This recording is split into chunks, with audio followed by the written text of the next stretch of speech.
Praise the lord. Yeshu Masih के जिंदा जलाली बाबरकत और पुरफजल नाम में फजल टेलीविजन देखने वाले तमाम नाजरीन को मेरी तरफ से सलाम। मैं खुदा की खादमा आपकी होस्ट पास्टर सोनिया इमानुएल आपके पसंदीदा शो बेटर टुगेदर में दिल की गहराइयों से आपको खुशामदीद कहती हूँ। मैं खुदा का खादम पास्टर इमानुएल नज़ीर तमाम फजल टीवी देखने वालों को खुशामदीद कहता हूँ। जी नाजरीन, आप जैसा कि जानते हैं कि हमारे शो बेटर टुगेदर में हर एपिसोड में हम एक नया टॉपिक लेकर आते हैं और हर टॉपिक से आप बरकत पाते हैं। खुदावंद आपकी ज़िंदगी में जलाली काम करता है और ये सब कुछ जो हम बोलते हैं वो पाक रूह की कुदरत से है, क्योंकि अपनी अक्ल से अपनी हिकमत से हम कुछ भी नहीं कह सकते जब तक कि पाक रूह हमें प्रोवाइड ना करे। और खुदा की शुक्रगुजारी करते हैं जो लफ्ज़ों की तरतीब देता है, जो कलाम मुक़द्दस के अहकामात को बयान करने के लिए इस्तेमाल करता है। खुदा की शुक्रगुजारी करते हैं और आज भी बड़ा खूबसूरत टॉपिक आपके साथ शेयर करने जा रहे हैं जो कि ऐब जोई के मुतल्लिक है। और पास्टर साहब, ये औरतों का बड़ा फेवरेट टॉपिक होता है ऐब जोई करना, क्योंकि जहाँ पर चार औरतें इकट्ठी हो जाती हैं वहाँ पर ऐब जोई जो है वो शुरू हो जाती है, बगैर मकसद के, बगैर किसी बात के। कोई बात सच भी होती है, कोई बात झूठ भी होती है, लेकिन सुनी सुनाई बातें जो है वो अक्सर ही जो है वो आपस में जब औरतें बैठती हैं तो वो ऐब जोई दूसरे की करना शुरू कर देती हैं। जी बिल्कुल पास्टर सोनिया, सिर्फ ये मैं समझता हूँ कि फीमेल में ही नहीं है बल्कि मेल में भी ये बात पाई जाती है। और कहीं भी बैठे हो, कोई भी किसी किस्म का भी कोई टॉपिक मिल जाए तो उस पे जो है वो लंबी लंबी बातें जो है वो फिर शुरू हो जाती हैं। और ये हर एक को पसंद है ऐब जोई करना। किसी का भी कोई पॉइंट मिल जाए तो गुफ्तगू जो है वो फिर अपनी तरफ से हर कोई बयान करता है। बेशक हर किसी को पसंद है, क्योंकि इससे इंसान को लुत्फ मिलता है। जी, जब किसी के खिलाफ कोई बोल रहा होता है तो उसको ना तस्कीन मिल रही होती है, उसको सुकून मिल रहा होता है, उसको ऐसा लगता है कि मैं किसी की ऐब जोई कर रहा हूँ, मेरा माइंड रिलैक्स हो रहा है। जी। लेकिन माइंड तो रिलैक्स हो रहा होता है लेकिन आपकी रूह नापाक हो रही होती है। ऐसे ही। क्यों? क्योंकि ये कलाम मुक़द्दस के अहकामात के खिलाफ आप कर रहे थे। ऐसे ही। कलाम मुक़द्दस में यीशु मसीह ने कहा है ऐब जोई ना करो, लेकिन जब हम ऐब जोई करके हमें दिली सुकून मिल रहा होता है, तस्कीन मिल रही होती है, दिल को तो सुकून मिल रहा होता है, दिमाग को भी, लेकिन रूह को हम नापाक कर रहे होते हैं।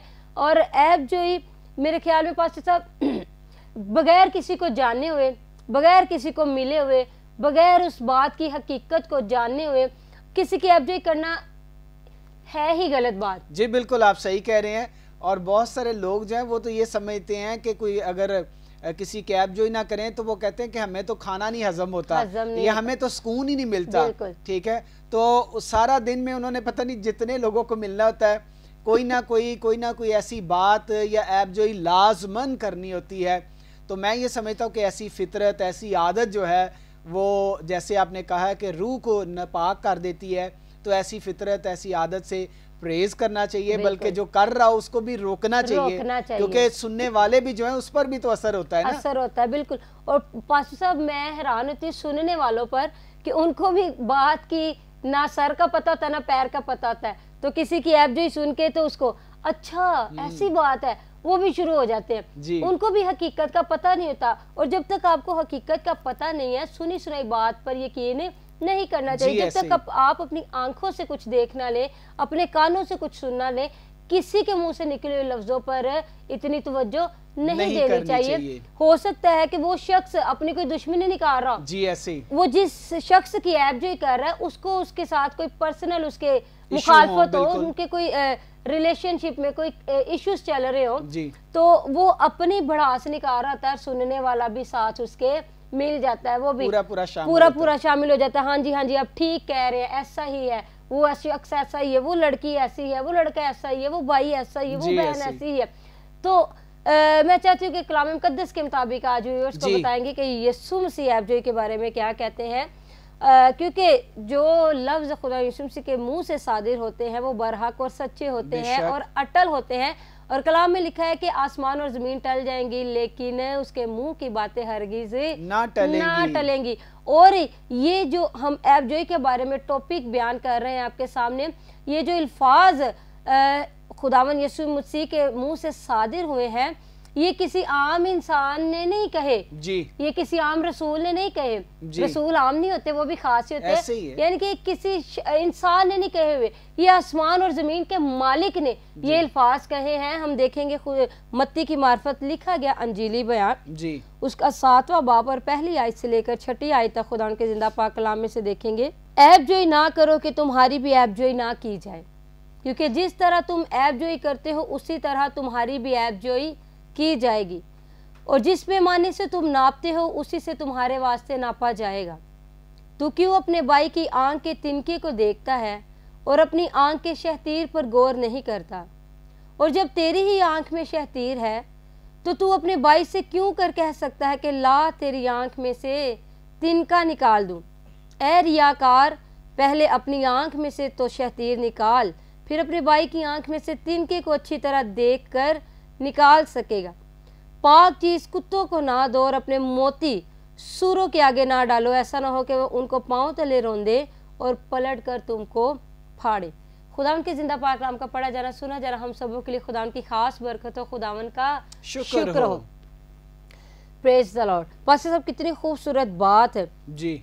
ये 7वें चैप्टर के आगाज में खुदा यीशु मसीह कर रहे हैं, और ये पहाड़ी आवाज है, क्योंकि पहाड़ी आवाज जब यीशु मसीह के पीछे बहुत बड़ी भीड़ आ गई। अगर हम 5वां चैप्टर पढ़े, उसकी पहली आयत पढ़े तो लिखा है कि बहुत बड़ी भीड़ यीशु के पीछे आ गई और यीशु उस भीड़ को देखकर पहाड़ पर चढ़ गया जी। और पहाड़ पर चढ़कर यीशु ने पहाड़ पर बैठकर लोगों को कलाम सुनाना शुरू कर दिया, मुनादी करना शुरू कर दी, और मुनादी के दौरान सबसे पहले खुदा यीशु मसीह के मुंह से अल्फाज निकले थे मुबारकबादियों के। जी, ऐसे मुबारकबादियों के बारे में सबसे पहले खुदा यीशु मसीह ने पहाड़ी आवाज में तालीम देना शुरू की।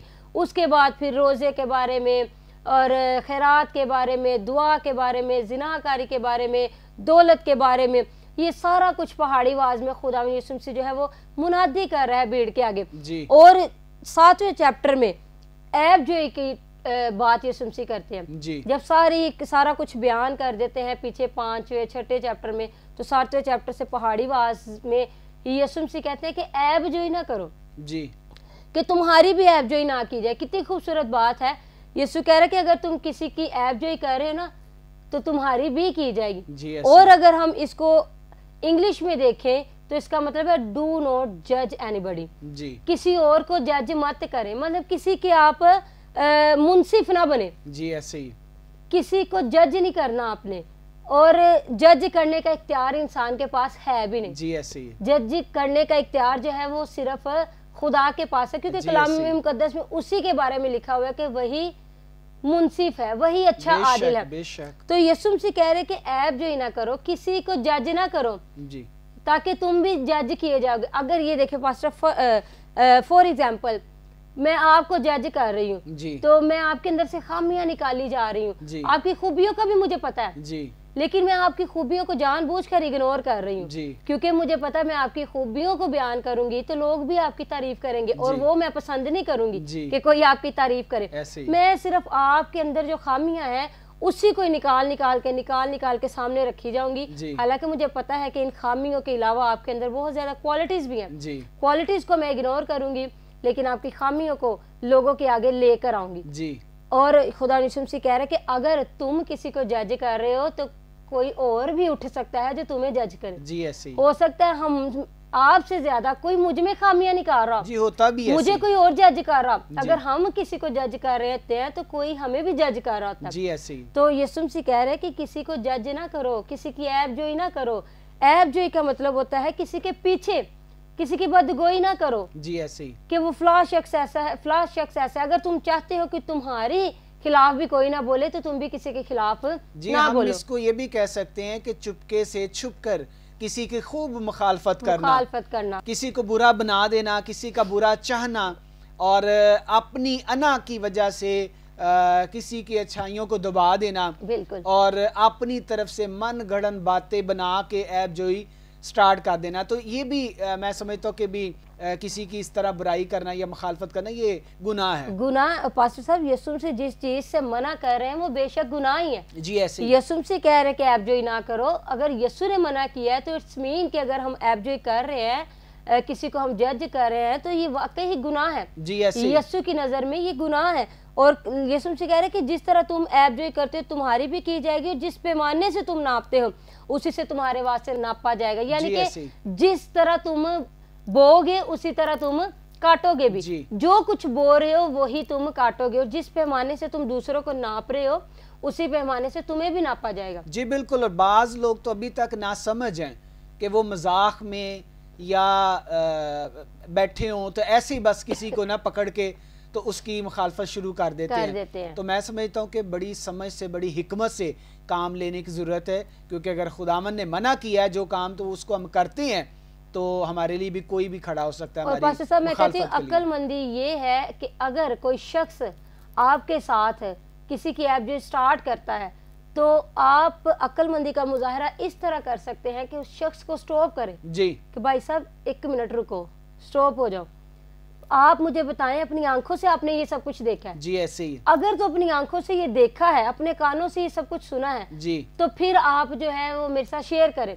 अगर आपने भी सुनी सुनाई बात मुझे बता रहे हैं तो पहले आप कंफर्म कर लें। जी ऐसे ही है। अक्लमंद शख्स जो है वो ऐप जोइयों में शामिल नहीं हो जाएगा। जी बिल्कुल। अक्लमंद शख्स कहेगा कि पहले उसका प्रूफ दे। जी ऐसे ही। और फिर ये भी हो सकता है पास्टर सोनिया कि कोई अगर इस तरह की बुराई करता है, किसी की मुखालफत करता है, ऐप जो स्टार्ट करता है, तो हम ये भी कह सकते हैं कि हम उसको पर्सनल जानते हैं जी, हम उससे वाकिफ है कि वो शख्सियत कैसी शख्सियत का मालिक है, या वो मेल या फीमेल के बारे में बात हो रही है।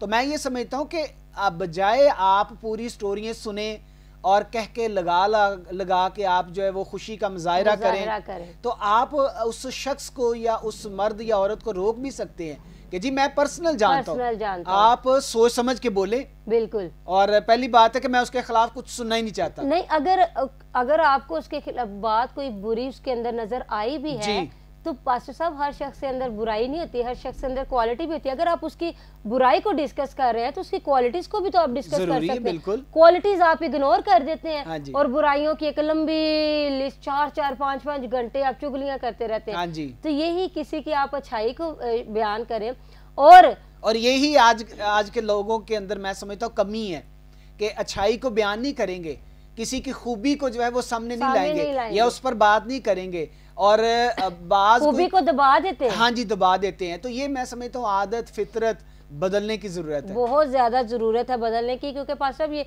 आखिरी वक्त जा रहा है, यीशु मसीह कभी भी आ सकते हैं। जी ऐसे ही है। तो और आगे बड़ी खूबसूरत बात यीशु मसीह ने कही है जी, तू क्यों अपने भाई की आंख के तिनके को देखता है और अपनी आंख के शहतीर पर गौर नहीं करता। और पास साहब तिनका कितना सा होता है? छोटा सा बारीक सा। और वो कभी कभी ऐसा होता है कि वीमेन जो है वो ज्यादा इस बात को जानती होंगी, क्योंकि वो झाड़ू लगाती हैं घर में, तो सम टाइम ऐसा होता है कि झाड़ू का जो तिनका होता है लंबा, उसमें से छोटा सा एक वो तिनका निकल कर वो लग जाता है, तो सम टाइम वो नजर ही नहीं आता कि सुई से निकालना पड़ता है। जी ऐसे ही हाथों पे लग जाता है। वो तिनका इतना छोटा होता है कि वो जल्दी अगर फिंगर में चला जाए तो वो जल्दी नजर नहीं आता, वो सुई से कुरेद कर उसको निकालना पड़ता है। जी ऐसे। और शहतीर, पास्टर साहब शहतीर अगर आप 10 फुट के फासले पर भी रख देंगे आपको नजर आएगा कि वो शहतीर पड़ा हुआ है। जी बिल्कुल, बल्कि शहतीर जो है वो तो पूरे घर का वजन उठा लेता है। हाँ जी। और वो तो आप शहतीर तो आप दूर से भी देख लेंगे और आपको पता चलेगा कि वहां पर शहतीर पड़ा हुआ है, लेकिन तिनका तो आपको पास से भी बड़ी मुश्किल से नजर आता है। लेकिन यीशु मसीह कह रहा है कि तू अपनी आंख के शहतीर को देख नहीं रहा और अपने भाई की आंख का तिनका तुझे बड़ी जल्दी नजर आ रहा है। ऐसे ही है। और यानी कि बात ये कि अपने अंदर इतने बड़े गुनाह हैं, अपने अंदर इतने बड़े फरेब हैं, अपने अंदर इतने बड़े फ्रॉड करने की पावर है। हाँ, अपने अंदर इतने बड़े झूठ बोलने की कैपेसिटी है, वो आप छुपा रहे हैं, वो अपने आप को नजर नहीं आ रही। और अगर आपका भाई का मतलब ये नहीं कि आपकी माँ के पेट से जो आपके साथ पैदा हुआ है वो आपका नेबर भी हो सकता है, वो आपका कोलीग भी हो सकता है, वो आपका फ्रेंड भी हो सकता है, वो आपके रिलेटिव्स भी हो सकते हैं, कोई भी हो सकता है। जो मसीह में आपके साथ है वो आपका भाई है, क्योंकि कलाम में लिखा है कि मसीह में सब बहन भाई हैं जी। तो खुदा की शुक्रगुजारी करते हैं खुदा के जिंदा पाक कलाम के लिए, इन गहरी और सच्ची बातों के लिए जी। बिल्कुल। और खुदा यीशु मसीह कह रहे हैं कि तुझे अपना शैतान जो इतना बड़ा है, यानी कि अपने अंदर के बड़े बड़े गुनाह नहीं नजर आ रहे, और किसी की इतनी सी गलती तुझे फौरन नजर आ जाती है और उसका तू ढिंढोरा पीटना शुरू कर देता है। यीशु कह रहा है कि जब तक तेरी आंख में से तू शतीर नहीं निकाल लेगा, तब तक तू कैसे अपने भाई के आंख के तिनके को निकाल लेगा? तू कैसे कहेगा अपने भाई को कि ला तेरी आंख में से तिनका निकाल दे? यानी कि जब तक तेरे अंदर गुनाह है, तू किस तरह किसी दूसरे की गलती को जो है वो कह सकता है कि चलो जी आओ तुम्हारी गलती जो मैं माफ कर देता हूं। जी, या फिर आप ये भी कह सकते हैं कि आप अगर खुद गुनाह से भरे हुए हैं तो आप किस तरह ये कह सकते हैं किसी के छोटे से गुनाह को कि हाँ जी इसका जो है ना कोई हल निकालें, या इसकी किस तरह मुआफ़ी है, या आप किस तरह जो है इसकी तौबा कर सकते हैं। पहले तौबा आपको खुद को ज़रूरत है, पहले आप खुद अपने आप को परफेक्ट करें खुदा की नज़र में, खुदा के कलाम के मुताबिक, और फिर दूसरे को कहें कि हाँ जी आपके अंदर ये कमज़ोरी है या ये गुनाह है, बड़ा है छोटा है, ठीक है, आप फिर उसकी जो है वो रहनुमाई कर सकते हैं। लेकिन आप खुद जब गलत हैं तो आप किसी को किस तरह आप समझा सकते हैं या सही ट्रैक पर, सही रास्ते पर ला सकते हैं। और यीशु मसीह कह रहे कि ए रियाकार, पहले अपनी आंख में से तो शतीर निकाल, फिर अपने भाई की आंख में से तिनके को अच्छी तरह देखकर निकाल सकेगा। रियाकार का मतलब होता है हिपोक्राइट्स, यानी कि स्टेज प्लेयर। और स्टेज प्लेयर कौन होते हैं पास साहब? उनका पीछे वाली जिंदगी जो होती है, हाँ जी, behind the scene, behind the camera, उनकी लाइफस्टाइल कुछ और होता है। लेकिन इन फ्रंट ऑफ कैमरा वो उसका लाइफस्टाइल जो है वो चेंज होता है। वो अंदर से वो चाहे टूटा भी हो ना, वो पब्लिक को हंसाने के लिए वो फन करेगा, हाँ जी, वो एंटरटेन करेगा आप पब्लिक को, लेकिन अंदर से हो सकता है वो बड़ा दुखी हो। जी ऐसे ही। उसको कहते हैं स्टेज प्ले, यानी कि दोगलापन। जी ऐसे ही। वो दोगलापन ही है ना, पीछे वो कुछ और है, कुछ और है, दुखों से भरा हुआ है, आंसू उसने छुपाए हैं, उसका दिल कर रहा है रोने को, लेकिन पब्लिक को एंटरटेन करने के लिए वो फन कर रहा है। जी ऐसे फनी बातें भी कर रहा है। तो यीशु मसीह कह रहा है ए रियाकार, यानी कि दोगलेपन वाले बंदे, पहले अपना दोगलापन जो है उसको खत्म कर। जी बिल्कुल ठीक। यानी कि तू लोगों के सामने तो बड़ा अच्छा बना हुआ है, तू लोगों के सामने तो बड़ा नेक बना हुआ है, लोगों के सामने तो तू बड़ा रूहानी बना हुआ है, लोगों के सामने तो तू बड़ा मसीह ए खुदावंद करता है, लेकिन तेरे अंदर जो है एक बहुत बड़ा जो है वो अबलीस है। हाँ जी, जो बुरे काम करने पर आमादा करता है। यीशु मसीह कह रहा है कि पहले उसको निकालो, अपने अंदर के शैतान को पहले निकालो, बहुत जरूरी है, और फिर दूसरों की गलतियों को तुम निकाल सकोगे, या दूसरे की गलतियों को माफ कर सकोगे, या दूसरे को बता सकोगे कि तुम्हारे अंदर ये खामी है, तुम्हारे अंदर ये गलती है, तुम्हारे अंदर ये गुनाह है, इसको खत्म करो। पहले अपने आप को जो है दुरुस्त करो। और अगर इसी बात को यीशु मसीह ने जो कहा है, तो अगर इसी बात को अगर हम रोमियो के खत में देखें पास उसके दूसरे बाब में, तो पौलुस रसूल भी बड़ी खूबसूरत बात कह रहा है दूसरे बाब की पहली आयत में, बस ए इल्ज़ाम लगाने वाले तू कोई क्यों ना हो, तेरे पास कोई उज़र नहीं, क्योंकि जिस बात का तू दूसरे पर इल्ज़ाम लगाता है उसी का तू अपने आप को मुजरिम ठहराता है, इसलिए कि तू जो इल्ज़ाम लगाता है खुद वही काम करता है। जी बिल्कुल सही। कितनी खूबसूरत बात पौलुस रसूल भी कह रहा है कि ए इल्जाम लगाने वाले तू कोई क्यों ना हो। जी बिल्कुल, तेरा रुतबा तेरा मकाम क्यों ना, तेरे को कितनी क्यों ना दौलत हो, तेरे पास क्यों कोई भी अथॉरिटी क्यों ना, कैसी भी तुम्हारे पास पावर क्यों ना, जितने मर्जी तुम्हारे पास पैसे हैं, जितने मर्जी तुम्हारे नीचे काम करने वाले लोग हैं, जितना मर्जी तुम्हें खुदा ने नवाजा हुआ है, या किसी भी पोस्ट पर हो, कोई भी तू क्यों नहीं है। जी ऐसे ही। या तो कोई गरीब क्यों नहीं है, या कोई ऐसा शख्स है जो खाने पीने से भी आवाज आ रहा है, गरीब से लेकर अमीर तक हर किसी को पौलुस रसूल कह रहा है कि इल्जाम लगाने वाले तू कोई क्यों ना हो। जी, भावे तू जिड्डा मर्जी फन्ने का है, तो भावे जिड्डा तू मर्जी माड़ा है। जी ऐसे ही है। तेरे पास कोई उज़र नहीं, तुझे कोई हक नहीं पहुंचता कि जिस बात का तू दूसरे पर इल्जाम लगाता है खुद को भी मुजरिम ठहराता है। कह रहा है कि जिसका तुम इल्जाम दूसरे पर लगा रहा है खुद वही काम तो कर रहा है। जी बिल्कुल। जस्ट लाइक एक शख्स जो है अगर कहीं जॉब कर रहा है तो वो बॉस के सामने झूठी मूठी कहानियां सुना कर या किसी कैब जो करके तो अपनी दिहाड़ी लगा लेता है। हाँ जी। अपना मतलब के ठीक ठाक वो पैसा कमा लेता है, जेब भर लेता और अगर वही काम उसका कोलीग करे, उसके साथ काम करने वाला शख्स वही कहानी सुनाकर पैसा ले ले बॉस से, कहीं भी आप जॉब कर रहे हैं, किसी भी इदारे में, बैंक में, हॉस्पिटल में, किसी भी ऑफिस में, हाँ जी, किसी भी इदारे में अगर आप जॉब कर रहे हैं तो वही काम अगर आपका कोई दोस्त फ्रेंड कर देगा तो आप उस पर इल्जाम लगाने लग जाते हैं। वो बड़ा झूठा जे, हाँ जी। ये बड़ा ड्रामेबाज है, ये बड़ा फ्रॉडी है, ये बड़ा। पलूस रसूल कह रहा है कि वो काम जिसका तू मुजरिम ठहरा रहा है, खुद भी तो तू वही कर रहा है। बिल्कुल। तो तुझे कोई हक नहीं है कि जो काम तू खुद कर रहा है, अगर कोई दूसरा करे तो उस पर तू इल्जाम लगाए, उस पर उंगली उठाए। अगर तो तू पाक है, तूने वो काम नहीं किया हो, तो फिर हम कह सकते हैं कि ये शख्स रॉन्ग है। अगर वही काम हम खुद कर रहे हैं, जैसे कि झूठ, मैं झूठ पे झूठ बोली जा रही हूँ, ठीक है, किसी के सामने झूठ पे झूठ बोली जा रही हूँ, अपने फ्रेंड्स के सामने या पेरेंट्स के सामने, अपने सीनियर्स के सामने झूठ बोल बोल के अपना जो है वो लेवल अप करी जा रही हूँ जी, अपनी जो है वो प्योरिटी उनकी नज़रों में ज़्यादा करती जा रही हूँ, प्रायोरिटी।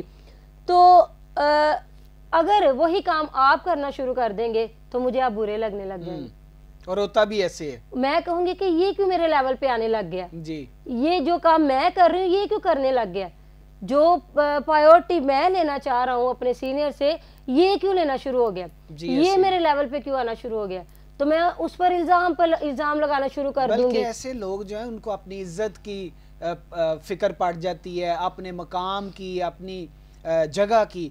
मैं समझता हूँ कि ऐसी सोचें इंसान को अपने अंदर से निकालनी चाहिए। बिल्कुल। जो इज्जत, जो मकाम खुदा ने बख्श देना है, वो आप इंसानों से हासिल नहीं कर सकते, या वो अपनी समझ और हिकमत से आप हासिल नहीं कर सकते। आप बनावटी बातें करके, आप किसी की ऐबजोई करके, मुखालफत करके, आप किसी को बुरा बना के आप खुद अच्छे बन जाएं और आप अपना फ़ायदा चाहें और दूसरे का नुकसान करें, तो मैं ये समझता हूँ ये नेचर, ये आदत, ये कोशिश बहुत गलत है। और कोई अगर कर भी रहा है, अगर कोई फजल टीवी देख रहा है, इस टाइम बहुत सारे लोग देख रहे हैं, तो मैं ये समझता हूँ कि अगर कोई ऐसा कर रहा है तो वो अपनी सोच को बदले, वो अपने ख्यालात को बदले, वो अपने जहन को बदले, और वो अपने आप को चेक करे कि उसकी फितरत, उसकी आदत कैसी है। अगर आप खुद ठीक हैं तो फिर अगर किसी के अंदर कोई कमी नज़र आती है तो आप उसको कह सकते हैं कि अपनी कमी को इसको ख़त्म करें, और ये अच्छी बात है और इसका आपको ज़्यादा फ़ायदा मिलेगा, आप बरकत पाएंगे,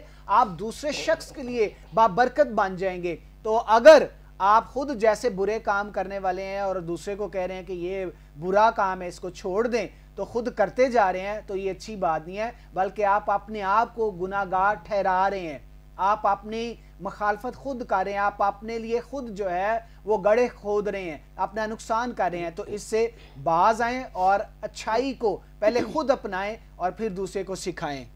और पास्टर साहब, ऐप जो है वो लोग जो है वो ऐसे करना शुरू कर देते हैं जैसे पता नहीं कोई फ्री में कुछ मिल रहा है, कोई एंटरटेनमेंट के लिए, या इस ऐप जो के बाद उनको पता नहीं कौन सा इनाम मिल जाना। जी ऐसे ही ऐप जो तो लोग ऐसे करते हैं कि उनको पता ही नहीं चलता कि घंटों घंटे गुजर जाते हैं, और बाद में जब वो टाइम देखते हैं वो टाइम देते पता ही नहीं चला जी, क्योंकि आप बुराई कर रहे हैं ना किसी की, तो इसलिए आपको टाइम का पता नहीं चला।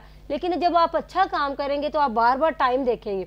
अच्छा काम करते हुए इंसान टाइम देखता है, रुकता जाता है, बुरा काम करते हुए टाइम देखना भी भूल जाता है और रुकताते भी नहीं है। और बुराई करने के लिए आपके पास इतने इतने घंटे हैं, लेकिन खुदा की हुजूरी के लिए 1 घंटा भी आपको बहुत लंबा लगने लग जाता है। पास्टर साहब को कहते हैं, पाजी साहब जरा कलाम छोटा जैसा सुनाना। हाँ जी, क्योंकि आप लंबा भी सुनाएंगे तो पास्टर साहब अमल तो ऐसे करना नहीं, ऐसे नहीं छोटा ही सुना दो क्योंकि छोटा भी सुनाओ तो भावे लंबा भी सुनाओ, असली अमल नहीं करना। तो इसलिए बेहतर है कि आप टाइम को बचाएं, छोटा सा कलाम सुनाएं।